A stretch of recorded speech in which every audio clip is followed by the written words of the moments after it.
പാതി വില തട്ടിപ്പ് ക്രൈംബ്രാഞ്ച് അന്വേഷിക്കും. 37 കോടി തട്ടിപ്പിന് 34 കേസുകൾ.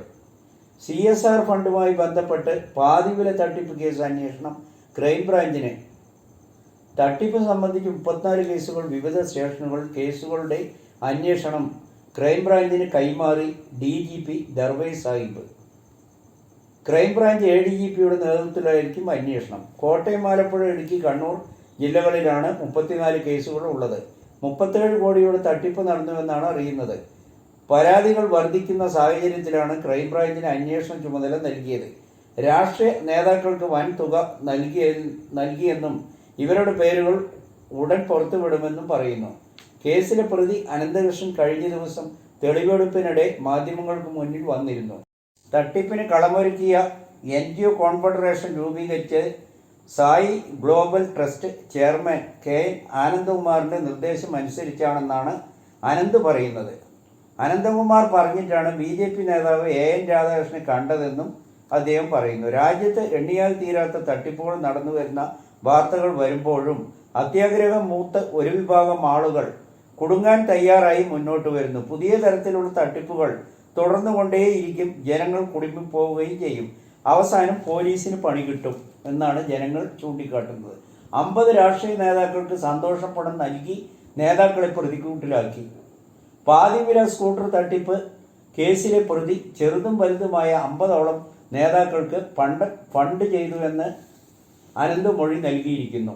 മണി ചെയിൻ, പണം ഇരട്ടിപ്പ്, മാഞ്ചിയം, ആട്, ഇപ്പോൾ സ്കൂട്ടർ തുടങ്ങിയുള്ള തട്ടിപ്പിലെല്ലാം അരിയാഹാരം കഴിക്കുന്ന മലയാളികളാണ് ചെന്നു പെടുന്നതെന്ന് പൊതുവെ ചർച്ച ചെയ്തു വരുന്നു. കുടുങ്ങാൻ ജനങ്ങൾ തയ്യാറാവുന്ന കാലം വരെ തട്ടിപ്പുകൾ തുടർന്നുകൊണ്ടേയിരിക്കും. സംസ്ഥാന ബജറ്റ് ജനങ്ങളെ ദ്രോഹിക്കാനെന്ന് വ്യാപക ആരോപണം. സംസ്ഥാനത്തെ പുതിയ ബജറ്റ് കൂടുതൽ നികുതി ഭാരം കൂട്ടി ജനങ്ങളെ ദ്രോഹിക്കാനാണെന്ന് വ്യാപക ആരോപണം ഉയരുന്നു. ഓരോ ബജറ്റ് സമയത്ത് അല്ലാതെയും ഇടയ്ക്കിടയ്ക്ക് ചാർജുകളും നികുതികളും വർദ്ധിപ്പിച്ച് വരുന്നതായി ജനങ്ങൾ ചൂണ്ടിക്കാട്ടുന്നു. ഈ സർക്കാർ അധികാരത്തിൽ വന്നതിന് ശേഷം ജനങ്ങളെ കൊള്ളയടിക്കുന്ന നിലപാടാണ് സ്വീകരിച്ചു വരുന്നത്. ഭരണത്തിൽ ഉണ്ടാകുന്ന പിഴവ് മൂലം വരുന്ന നഷ്ടങ്ങൾ ജനങ്ങളുടെ തലയിൽ കെട്ടിവെക്കുന്നു. പരസ്യങ്ങൾക്കും പാഴ്ചിലവുകൾക്കും ആർഭാട ചെലവുകൾക്കും വിദേശയാത്രകൾക്കും മോടി പിടിപ്പിക്കാനും തുടങ്ങിയ അനാവശ്യ ചെലവുകളും ജനങ്ങളിൽ നിന്ന് ഈടാക്കുന്നതായും ജനങ്ങൾ പരാതിപ്പെടുന്നു. അതേസമയം വിവിധ തലങ്ങളിൽ നിന്ന് പിരിച്ചെടുക്കാതെ 28,000 കോടി നികുതി കുടിശ്ശിക വസൂലാക്കാൻ ഒരു നടപടിയും ഈ സർക്കാർ എടുക്കുന്നില്ല. മദ്യ കമ്പനികൾക്കുള്ള നികുതിയിൽ ഇളവ് നൽകാൻ പ്രത്യേക ശുഷ്കാന്തി കാണിക്കുന്നതായും പാവപ്പെട്ട ജനങ്ങളെ പിഴിഞ്ഞെടുത്ത് മുതലാളി വർഗത്തെ സംരക്ഷിച്ചു വരുന്നതായും അവർ ആരോപിക്കുന്നു. ഇടതു സർക്കാർ അധികാരത്തിൽ വന്നതിന് ശേഷം വിലക്കയറ്റത്തിൽ 10 മടങ്ങ് വർധനയായി ഉണ്ടായിട്ടും സർക്കാർ ഒരു നടപടിയും സ്വീകരിക്കാതെ ന്യായീകരിച്ചു വരുന്നതായും ജനങ്ങൾ വിശദീകരിക്കുന്നു. പാവപ്പെട്ട ഇടത്തരം കുടുംബങ്ങളാണ് കൂടുതൽ ദുരിതം അനുഭവിക്കുന്നതെന്നും വിദഗ്ധർ ചൂണ്ടിക്കാട്ടുന്നു. കിഫ്ബിയുമായി ബന്ധപ്പെട്ട് അടിയന്തര പ്രമേയം അനുമതി നിഷേധിച്ച് പ്രതിപക്ഷം സഭ ബഹിഷ്കരിച്ചു. കിഫ്ബി പദ്ധതികളുമായി ബന്ധപ്പെട്ട അടിയന്തര പ്രമേയത്തിന് നോട്ടീസിന് അനുമതി നിഷേധിച്ചതിനെ തുടർന്ന് പ്രതിപക്ഷം സഭ ബഹിഷ്കരിച്ചു. കിഫ്ബി പദ്ധതിയിൽ കാലതാമസം വരുത്തിയാണ് മുന്നോട്ട് പോകുന്നതെന്നും ബാധ്യതകൾ ജനങ്ങളുടെ മേൽ കെട്ടിവെക്കാൻ ശ്രമിക്കുകയാണെന്നും പ്രതിപക്ഷം ആരോപിച്ചു. എന്നാൽ പ്രതിപക്ഷത്തിന്റെ ആവശ്യത്തിന് അനുമതി നിഷേധിച്ചതിനെതിരെയാണ് സഭ ബഹിഷ്കരിച്ചത്.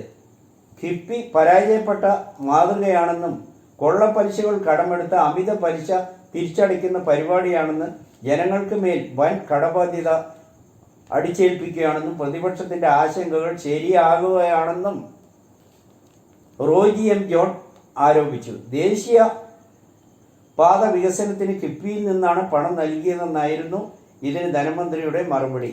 കിഫ്ബിക്ക് വരുമാന സ്രോതസ്സുള്ള പദ്ധതികൾ വേണമെന്നും അദ്ദേഹം പറഞ്ഞു. നാട്ടിൻപുറത്തെ ക്ലബ്ബ് പോലെ അല്ല കിഫ്ബി എന്ന് നാട്ടുകാർ അടയ്ക്കുന്ന നികുതി പണമാണെന്നും ഓഡിറ്റ് ചെയ്താൽ എല്ലാം വെളിച്ചത്ത് വരുമെന്നും പ്രതിപക്ഷം ചൂണ്ടിക്കാട്ടി. വീട് വയ്ക്കാൻ അനുമതി നൽകണം. തടസ്സം നിൽക്കുന്ന ഉദ്യോഗസ്ഥർക്കെതിരെ കർശന നടപടി സ്വീകരിക്കും മുഖ്യമന്ത്രി. താമസിക്കാൻ സ്വന്തമായി വീടില്ലാത്തവർക്ക് വീട് വയ്ക്കാൻ ഡാറ്റാ ബാങ്കിൽ പെട്ടാലും നെൽവയൽ തണ്ണീർത്തട പരിധിയിൽപ്പെട്ടാലും ഗ്രാമപഞ്ചായത്തുകളിൽ 10 സെന്റും നഗരങ്ങളിൽ 5 സെന്റ് സ്ഥലത്തിൽ പഞ്ചായത്ത് നഗരസഭ അനുമതി നൽകേണ്ടതാണെന്ന് മുഖ്യമന്ത്രി പറഞ്ഞു. മധുസൂദനന്റെ ശ്രദ്ധയൊഴിക്കലിന് നിയമസഭയിൽ മറുപടി പറയുകയായിരുന്നു മുഖ്യമന്ത്രി. അർഹതപ്പെട്ടവർക്ക് സമയബന്ധിതമായി അനുമതി നൽകുന്നതിൽ വീഴ്ച വരുത്തുന്ന ഉദ്യോഗസ്ഥർക്കെതിരെ കർശന നടപടി ഉണ്ടാകുമെന്ന് മുഖ്യമന്ത്രി മുന്നറിയിപ്പ് നൽകി.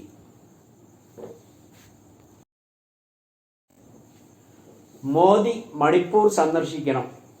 ബിരേൻ സിംഗിന്റെ രാജി BJPക്കെതിരെ പ്രതിപക്ഷ പ്രതിഷേധം ശക്തമാക്കുന്നു.